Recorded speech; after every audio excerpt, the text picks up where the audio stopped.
Good afternoon, sir. Good afternoon. Guys from Pune, Maharashtra. Sir, actually this was... Hi, hello.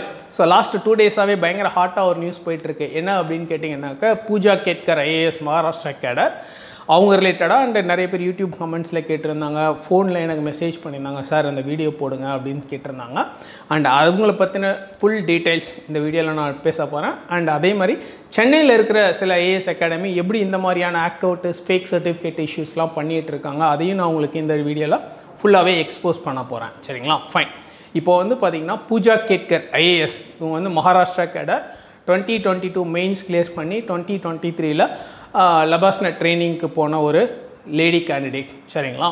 இப்போ என்னென்னா அவங்க ப்ரொபேஷனில் இருக்கிறப்போ on job ட்ரைனிங்காக ஏதாவது ஒரு டிஸ்ட்ரிக்ட் அட்டாச்மெண்ட் கொடுப்பாங்க. அந்த மாதிரி அவங்களுக்கு புனே அட்டாச் பண்ணி கொடுக்கும்போது அவங்க வந்து ஜாப் அந்த ப்ரொபேஷனில் இருக்கும்போதே எனக்கு வந்து கார் கொடுங்க, காருக்கு மேலே ஒரு கொண்டை வச்ச லைட்டு கொடுங்க, அதுக்கப்புறம் வந்து எனக்கு ஒரு கான்ஸ்டபிள் ஆர்டர்லி கொடுங்க, எனக்கு வந்து தனி ரூம் கொடுங்க, அப்படி இப்படின்னு நிறைய டிமாண்ட், அதாவது வாட்ஸ்அப்லேயே வர கேட்டிருக்காங்க ஆஃபீஸர்ஸ், ஹையர் ஆஃபீஸர்ஸ்க்கு. இவங்க ரொம்ப அரகண்ட்டாக பிஹேவ் பண்ணுறப்பட்ட அவங்க எல்லாருக்கும் பயங்கர கடுப்பு. சரி, என்னடா இவங்க இவ்வளோ அரகண்ட்டாக பிஹேவ் பண்ணுறாங்கன்றப்போ எல்லோரும் கொஞ்சம் விசாரிக்கிறாங்கல்ல, யார் இந்த கேண்டிடேட், ஏன் இப்படி பண்ணுறாங்கன்னு விசாரிக்கும் போது இவங்களை பற்றின நிறைய இன்ஃபர்மேஷன் வருது. அப்போ தான் இன்னும் சில விஷயம் வருது. என்ன அப்படின்னு கேட்டிங்கன்னா, ஒரு ஆர்டிஐ அப்ளிகேஷன் ஃபைல் பண்ணி இவங்களை பற்றின சில டேட்டாலாம் வந்து வாங்கியிருக்காரு ஒரு ஆர்டிஐ ஆக்டிவிஸ்ட்டு அங்கே புனேல அப்படின்றது எல்லாமே இப்போ வெளியில் வருது. இப்போ என்ன ஆகிடுச்சு அப்படிங்கன்னா, இவங்களை பற்றி ஃபுல்லாக டிக் பண்ணும்போது இவங்க எவ்வளோ தூரம் வந்து இந்த சிஸ்டத்தில் ஏமாற்றி வேலை பண்ணியிருக்காங்க, யூஸிங் ஹர் ஃபாதர்ஸ் பவர் அப்படிங்கிறதான் இங்கே இம்பார்ட்டன்ட். ஜென்ரலாக எல்லாருமே இங்கே யூபிஎஸ்சி சிவில் சர்வீசஸ் படிக்க வரவங்க மெஜாரிட்டி என்னென்னா அந்த பவர் அந்த அத்தாரிட்டி என்ஜாய் பண்ணணும்னு ஆசைப்பட்டு தான் வருவாங்க. பட் ஆனால் அந்த பவர் அண்ட் அத்தாரிட்டியை என்ஜாய் பண்ணுறதுல தப்பு இல்லை. பட் அதை வந்து ப்ரொடக்டிவாக சொசைட்டிக்கு யூஸ்ஃபுல்லாக இருக்கிறவெல்லாம் நீங்கள் என்ஜாய் பண்ணிக்கலாம்.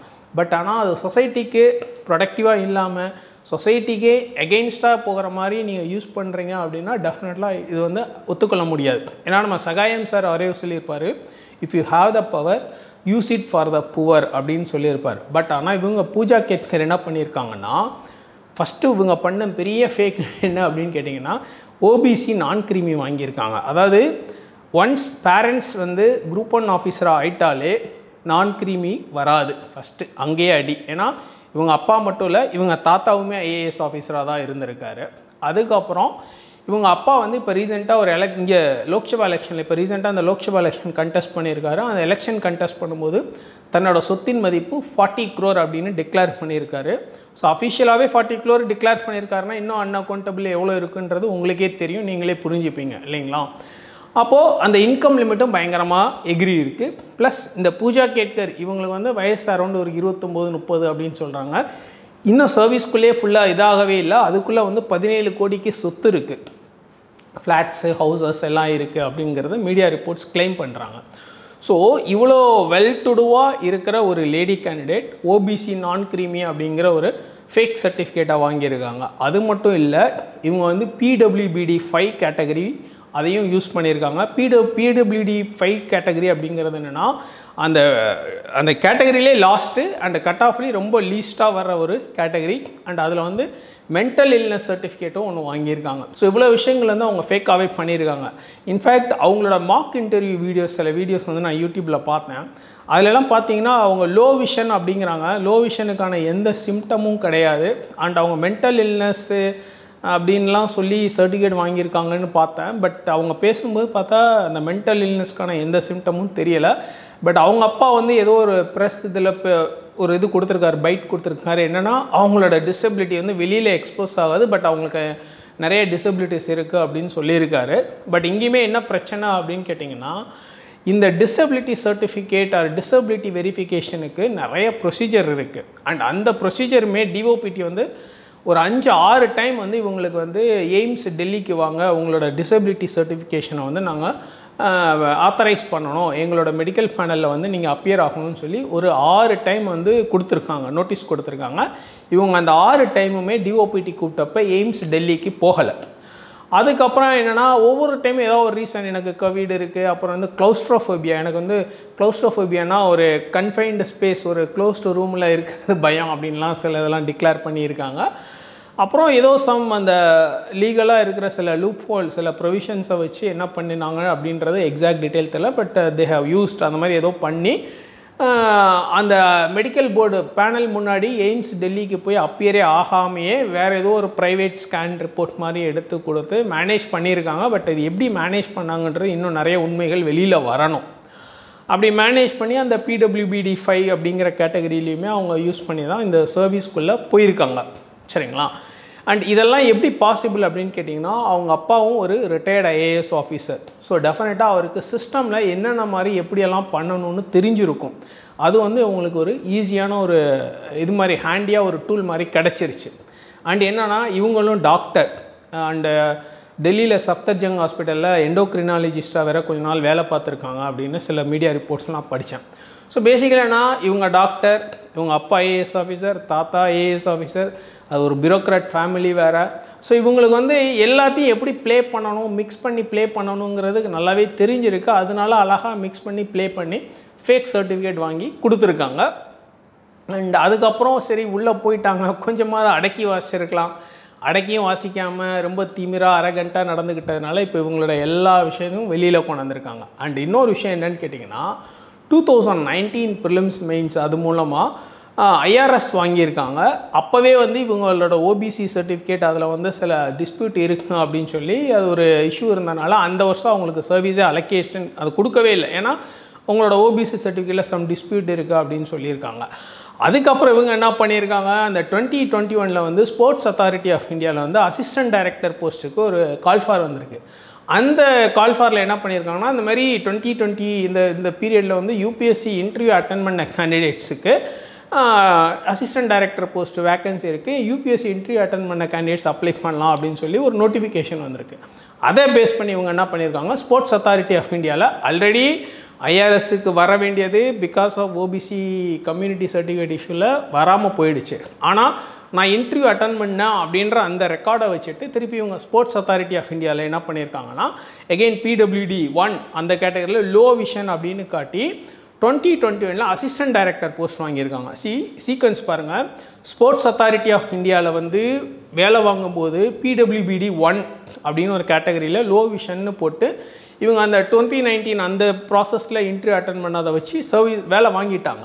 அது எல்லாமே நெட்டில் இருக்குது, ப்ரூஃப் இருக்குது. நான் எல்லா ப்ரூஃபும் இங்கே டிஸ்பிளே பண்ணிகிட்ருக்கேன், நீங்கள் பாருங்கள். சரிங்களா? 2021 PWBD1 இருந்த கேட்டகரி லோ விஷன், இவங்க இன்டர்வியூ கிளிப்பிங்ஸும் சில இதை நான் இங்கே போடுறேன் பாருங்கள். லோ விஷன்றாங்க, அதுக்கான எந்த சிம்டமும் இல்லை. சரிங்களா? அதுக்கப்புறம் 2023 எப்படி PWBD1 கேட்டகரி PWBD5 மாறிச்சு அப்படிங்கிறது தான் இங்கே பெரிய டவுட்டு. சரிங்களா? 1ங்கிறதே பொய், ஃப்ராடு. இப்போ PWBD1 எப்படி 5 ஆச்சு அப்படிங்கிறது அடுத்த ஒரு பிக் கொஸ்டின். இப்போ என்ன பண்ணியிருக்காங்கன்னா, மென்டல் இல்னஸ்ன்னு வேறு சர்டிஃபிகேட்லாம் ப்ரொடியூஸ் பண்ணியிருக்காங்க. அண்டு ஆக்சுவலாக ப்ரொசீஜர்லாம் சிஸ்டமாகவே எனக்கு ஒரு பெரிய டவுட் என்னென்னா, யார் இந்த சிஸ்டம் எப்படி ஃப்ரேம் பண்ணாங்கன்னே தெரில. ஏன்னா PWBD4 வந்து not eligible for civil services எக்ஸாம்னு கேட்டகரைசேஷனில் கொடுத்துருக்காங்க. PWBD4 நாட் எலிஜிபிள்னா PWBD5 எப்படி எலிஜிபிள் ஆகும்? ஏன்னா PWBD5ல் என்ன சொல்லியிருக்காங்கன்னா, ஃப்ரம் A to D, அதாவது அந்த 1 to 4 இருக்கிற எல்லா டிசபிலிட்டிஸில் ஏதாவது மல்டிபிள் டிசபிலிட்டிஸும் சேர்த்து அப்படின்ற மாதிரி தான் கொடுத்துருக்காங்க. ஜென்ரலாக இந்த டிசபிலிட்டிஸை பொறுத்தவரை பெரிய ஒரு என்ன சொல்ல டெலிகேட்டான ஒரு விஷயம் என்னென்னா, யார் ஜட்ஜ் பண்ணுறா, எப்படி ஜட்ஜ் பண்ணுறாங்க, அந்த பர்சன்டேஜ் டிசபிலிட்டிங்கிறதா அப்படிங்கிறது இங்கே ஒரு பெரிய கொஸ்டின். அண்ட் இங்கே தான் நிறைய பேர் ஈஸியாக ப்ளே பண்ணிடுறாங்க. என்னென்னா அந்த கன்சர்ன் மெடிக்கல் பேனல், அந்த கன்சர்ன் மெடிக்கல் போர்டுக்கிட்ட வந்து ஏதோ சம் இது பண்ணி இப்போ 10% டிசபிலிட்டியாக 40% கூட போட்டு கொடுத்துட்றாங்க. ஏன்னா என்ன பிரச்சனைனா, இது பேசிக்கலி கவர்மெண்ட்டில் எல்லாமே டாக்குமெண்டேஷன் ஒர்க்கு தான். ஒன்ஸ் ஒரு டைம் வாங்கிட்டு நீங்கள் உள்ளே போயிட்டீங்கன்னா அதுக்கப்புறம் பெரிய இஷ்யூஸ் வராது, அன்லஸ் அதர்வைஸ் வேறு ஏதாவது ரொம்ப இந்த மாதிரி கிரிட்டிக்கலாக நீங்கள் எதாவது மாட்டிக்கிட்டாலே தவிர. ஸோ என்ன பண்ணுறாங்கன்னா, இந்த டிசபிலிட்டியில் நிறைய கோல்மால் வேலை நடக்குது. அண்ட் என்னோட நோட்டீஸ்க்கே இந்த மாதிரி நிறைய விஷயங்கள் வந்திருக்கு. அண்ட் இது ரிலேட்டடாக இப்போ சென்னையில் சில அகாடமிஸ் என்ன வேலை பண்ணியிருக்காங்கன்றதையும் நான் உங்களுக்கு டீட்டெயிலாக சொல்கிறேன். சரிங்களா? ஸோ இது வந்து பூஜா கேட்கரோட கேஸ். இப்போ சென்னையில் ஒரு academy, 2 academy, I don't want to name, சில அகாடமி சில வேலைகள் பண்ணியிருக்காங்க. அதுக்கு சில எவிடன்சஸ் என்கிட்ட இருக்குது. நான் அதை பற்றி ஏற்கனவே நம்ம ருத்ர தாண்டவன் ஒரு வீடியோ வந்து போட்டிருக்கேன், அதை நான் டிஸ்கிரிப்ஷனில் கொடுக்குறேன் பாருங்கள். அதாவது என்னென்னா, அந்த ஸ்பெசிஃபிக் கம்யூனிட்டி சர்டிஃபிகேட்டுக்கு எலிஜிபிலிட்டி இல்லாத ஒரு ஆளுக்கு சில கண்டிஷனல் கிளாஸ் போட்டு இவங்க வாங்கி கொடுத்துட்டாங்க. ஆக்சுவலாக யூபிஎஸ்சி வந்து அதுக்கப்புறம் அதை ரிஜெக்ட் பண்ணிட்டாங்க. இந்த கேஸ் டீட்டெயில் எல்லாமே ஓப்பனாக நெட்லேயே அவைலபிள். அது வேணுங்கிறவங்க போய் தேடி பார்த்து எடுத்துக்கலாம் அந்த கேஸ். இது ஒன்றும் நான் வந்து மாற்றியெல்லாம் சொல்லலை, சரிங்களா. அதுக்கப்புறம் வந்து யூபிஎஸ்சி வந்து அவங்களோட அந்த கம்யூனிட்டி சர்டிஃபிகேட்டை அக்செப்டே பண்ணிக்கல. பட் ஆனால் இந்த பர்டிகுலர் அகாடமி அந்த இருக்கிற நெட்வொர்க் ஆஃப் ஆஃபீஸர்ஸை வச்சுக்கிட்டு ஃபேக்காக வாங்கி அவங்களுக்கு கொடுத்துருக்காங்க. அப்போவே எனக்கு தெரியும், அப்போவே நான் அதை பற்றி நிறைய இடத்துல பேசியிருந்தேன், சரிங்களா. அதுக்கப்புறம் யூபிஎஸ்சி வந்து இல்லை இதில் இன்னும் சில க்ரைட்டீரியா வந்து ஃபுல்ஃபில் ஆகலைனாங்க. அப்புறம் கோர்ட்டில் கேஸெல்லாம் போட்டாங்க, ரிட் ஆஃப் மெண்டமஸ்லாம் ஃபைல் பண்ணாங்க. பட் ஃபைனலாக கோர்ட்டு வந்து அதை இது பண்ண முடியாது அப்படின்னு சொல்லிட்டாங்க. அண்ட் அந்த மாதிரி ஃபேக்காக சர்டிஃபிகேட் வாங்கின ஒருத்தவங்களை வச்சுக்கிட்டு இன்றைக்கி ஐஆர்எஸ் ஆஃபீஸரு அப்படின்னு சொல்லியெல்லாம் கிளாஸ் எல்லாம் எடுக்கிற மாதிரிலாம் பண்ணிக்கிட்டு இருக்காங்க. ஸோ இந்த மாதிரியான விஷயங்கள் வந்து அந்த நெட்வொர்க் ஆஃப் பவர், அந்த பவர் ஐஏஎஸ் ஆஃபீஸர்ஸ், அந்த ஆஃபீஸர்ஸ் ஐஆர்எஸ் அவங்கள கையில் இருக்கிறவங்கள வச்சுக்கிட்டு இவங்க இந்த மாதிரி நிறைய ஃபேக் வேலைகள் பண்ணுறாங்க. அண்ட் இதனால் நியாயமாக அந்த பெனிஃபிட் போய் கிடைக்க வேண்டிய கேண்டிடேட்ஸ்க்கு கிடைக்கிறதே இல்லை. இது வந்து ஜென்ரலாக எப்போவுமே என்னென்னு கேட்டிங்கன்னா, இந்த கவர்னன்ஸில் வந்து பப்ளிக் விஜிலன்ஸ் அப்படிங்கிறதா ரொம்ப இம்பார்ட்டண்ட். எவ்வளோ சொன்னாலும் என்ன பண்ணாலும் பப்ளிக் விஜிலன்ஸ் இல்லை அப்படின்னாலே ஈஸியாக இந்த சிஸ்டம் வந்து நம்மளை ஏமாத்திரும். அண்ட் இவங்க கெட்கார் கேஸ்லேயுமே அதே தான். என்ன அப்படின்னு கேட்டிங்கனாக்கா பப்ளிக் விஜிலன்ஸ். ஒன்ஸ் ஒரு பிரச்சனைன்னு வரும்போது தான் எல்லாமே நோண்டுறாங்க. நோண்டும் போது ஆல்ரெடி ஒரு ஆர்டி ஆக்டிவிஸ்ட் வேறு இது உங்களோட டேட்டாலாம் கேட்டு வாங்கியிருக்காரு. ஸோ இந்த சீக்வன்ஸே வந்து பார்த்திங்கன்னா எத்திக்ஸ் அப்படிங்கிறது என்ன, அதாவது ஒருத்தன் நல்லா எழுதி மார்க் வாங்கினா அவன் எத்திக்கலி கரெக்டெல்லாம் கிடையாது. எத்திக்ஸ் அப்படிங்கிறது எவ்வளோ படித்தாலும் தியரிட்டிக்கலாக படித்தாலும் ஒரு தனி நபர், ஒரு தனி இண்டிவிஜுவலும் மனசார அதை ஃபீல் பண்ணி நான் அப்படி இருக்கணும்னு நினச்சா மட்டும்தான் இங்கே எத்திக்ஸுங்கிறதே வேலை செய்யும். இல்லைன்னா நீங்கள் வெறும் தியரிட்டிக்கலாக படிக்கிறதோ இல்லை வெறும் code of conduct, code of ethics, conduct rule என்ன கொண்டு வந்தாலும் இந்த ஹியூமன் மைண்ட் என்ன பண்ணும் அப்படின்னு கேட்டிங்கன்னா எல்லாத்துலேயும் சில எக்ஸப்ஷனல் லூப் ஹோல்ஸை எடுத்துக்கிட்டு அந்த எத்திக்கல் பிஹேவியர்லேருந்து டிவியேட் ஆகிடும்.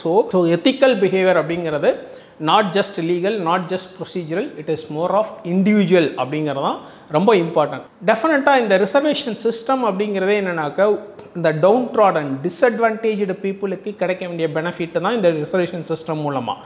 ஆனால் அது உண்மையிலேயே டிஸ்அட்வான்டேஜுக்கு கிடைக்காம இந்த மாதிரி சிலர் வந்து அவங்களோட பவர், அவங்களோட கனெக்டிவிட்டியை யூஸ் பண்ணி பண்ணுறாங்க அப்படின்னா நம்ம பப்ளிக்கு தான் அவங்களுக்கு சரியான ஒரு லெசன் கொடுக்கணும். நம்ம தான் அவேராக இருக்கணும், நம்ம தான் விஜிலண்ட்டாக இருக்கணும். பப்ளிக் விஜிலண்ட், பப்ளிக் அவேர்னஸ் தான் the ultimate thing.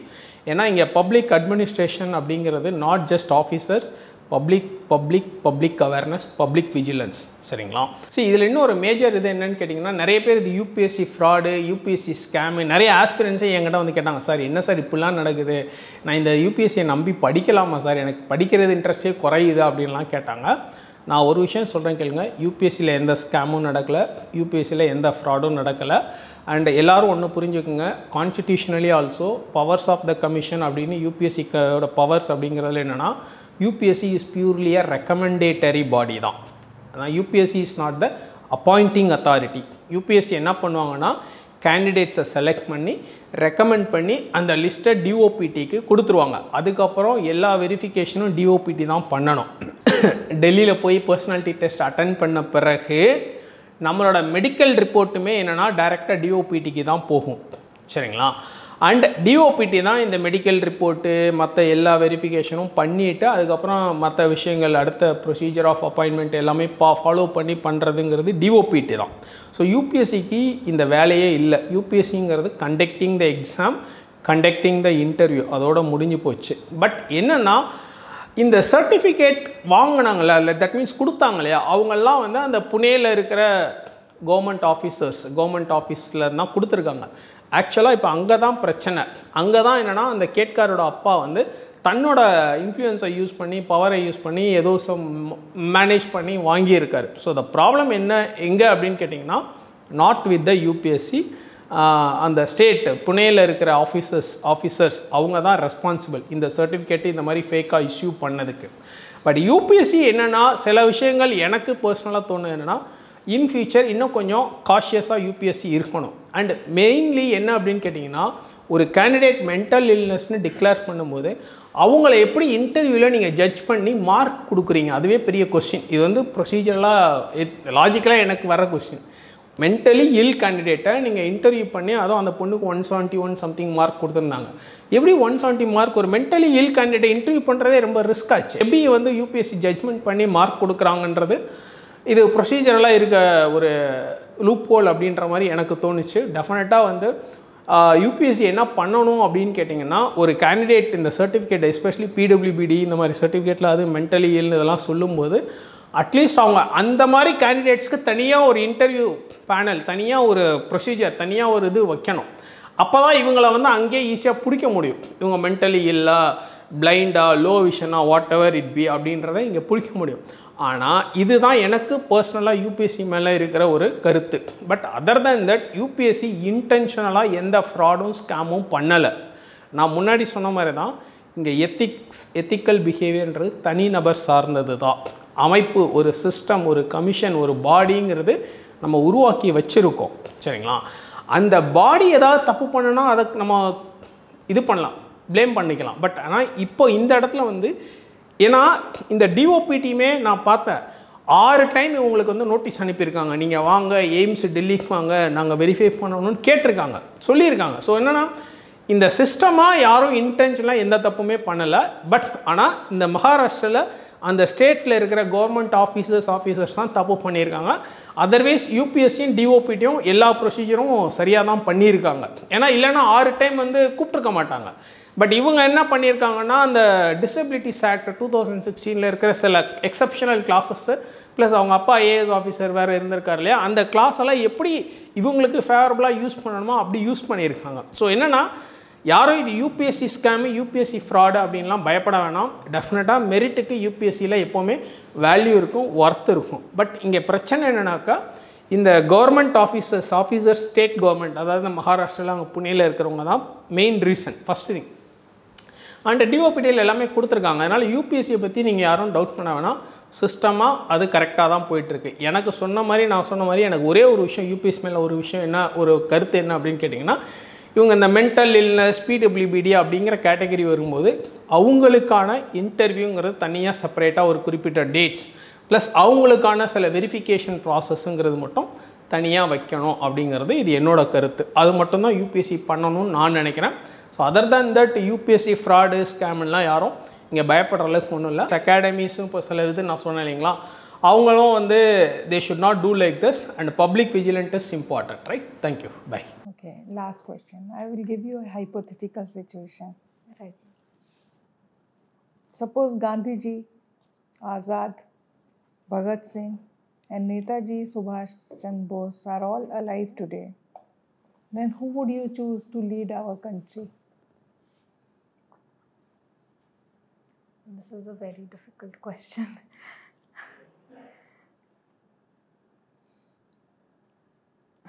Ma'am, I cannot make a choice.